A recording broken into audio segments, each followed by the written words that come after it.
Welcome to English study point. প্রিয় শিক্ষার্থী, শুভেচ্ছা নিও, আশা করি ভালো আছো। আজকে তোমাদেরকে চেঞ্জিং সেন্টেন্সের আরো একটি অপশন, যেটা আমরা বলেছিলাম যে চেঞ্জিং সেন্টেন্সে তিনটা বিষয় থাকে: সেন্টেন্স চেঞ্জ, ডিগ্রি চেঞ্জ এবং ভয়েস চেঞ্জ। আজকে তোমাদেরকে ভয়েস চেঞ্জ সম্পর্কে কিছু ধারণা আমরা তোমাদেরকে দেব।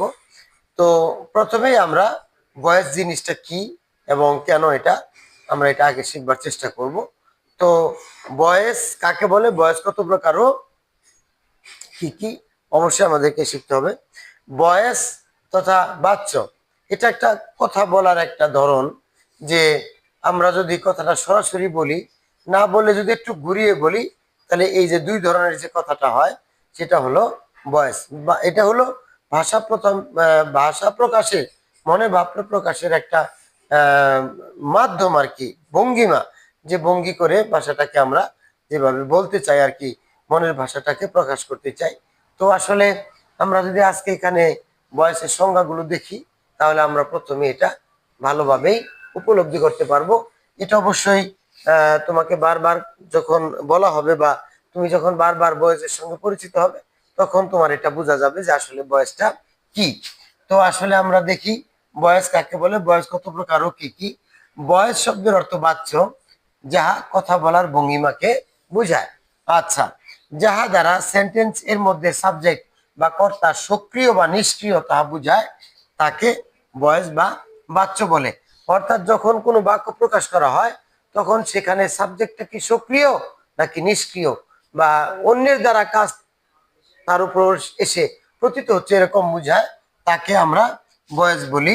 তো ভয়েসের সরল সংজ্ঞা হলো, যাহা দ্বারা সেন্টেন্সের মধ্যে সাবজেক্ট বা কর্তা সক্রিয় বা নিষ্ক্রিয় নাকি নিষ্ক্রিয় তা বোঝায়, তাকে ভয়েস বা বাচ্য বলে। ভয়েস দুই প্রকার: অ্যাক্টিভ ভয়েস এবং প্যাসিভ ভয়েস। আচ্ছা, অ্যাক্টিভ ভয়েস কাকে বলে? সেন্টেন্স এর মধ্যে সাবজেক্ট যখন সক্রিয়ভাবে কোনো কাজ সম্পন্ন করে, তখন তাকে অ্যাক্টিভ ভয়েস বলে। যেমন আই ডু দ্য ওয়ার্ক, আমি কাজটি করি। তো এই অ্যাক্টিভ ভয়েসের মধ্যে আমরা যে উদাহরণটা সেট করেছি, সেটা হলো এই যে আমি কাজটি করি, এটা আমি এখানে সক্রিয়, বা আমি কাজটা নিজে নিজেই করছি বা করলাম। তো যাই হোক, এটা সাবজেক্টকে সক্রিয়তা বোঝায়, মানে সাবজেক্ট নিজেই কাজটা করছে এরকম বোঝায়, তাকে অ্যাক্টিভ ভয়েস বলে। আর প্যাসিভ ভয়েস হলো যখন সেন্টেন্সের মধ্যে সাবজেক্ট নিষ্ক্রিয় থাকে বা অবজেক্টের কাজটি তার উপর এসে পতিত হয়, তখন তাকে প্যাসিভ ভয়েস বলে। এই যে দুই প্রকার ভয়েস আমরা শিখলাম। এই নিচের ভয়েসের সংজ্ঞাটা হলো, উদাহরণটা হলো, যে প্যাসিভ ভয়েসের যে উদাহরণটা, সেটা হলো the work is done by me. The work is done by me, আমাকে দ্বারা কাজটি করা হয়। দেখো, এই কথাটা আমি কি ভঙ্গিমায় প্রকাশ করলাম। উপরের কথাটা বললাম আমি কাজটি করি, সোজাসুজি বললাম, কিন্তু পরে বললাম আমাকে দ্বারা কাজটি করা হয়। তাহলে এই যে আমার মনের ভাব প্রকাশের যে ভঙ্গি বা দুটি মাধ্যম, এটাকে আমরা ভয়েস বলে থাকি।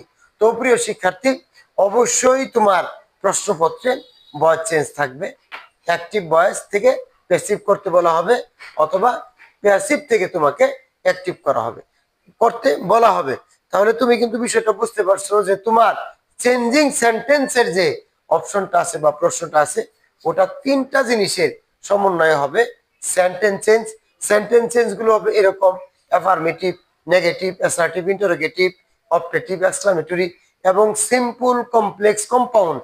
ওগুলোও কিন্তু তোমাদের থাকবে। আমরা তোমাদেরকে সামনের ক্লাসে ওই সিম্পল, কমপ্লেক্স, কম্পাউন্ড গুলো তোমাদেরকে একটু দেখাবো ইনশাআল্লাহ, আমাদের আশা আছে। তো বয়সটা আগে জানার দরকার, কারণ বয়সটাই তোমার সহজ হয় প্রশ্নপত্র করতে গেলে।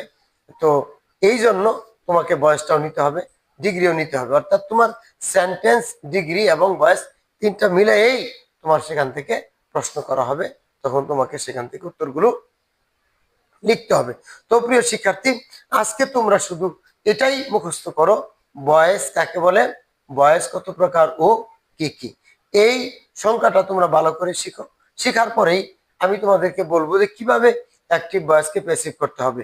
তো প্রিয় শিক্ষার্থী, এরপরে তোমাদের নেক্সট কাজ হবে, তুমি, তোমাকে যে আমরা টেন্স পড়াইছি ওটা তোমার মনে আছে কিনা?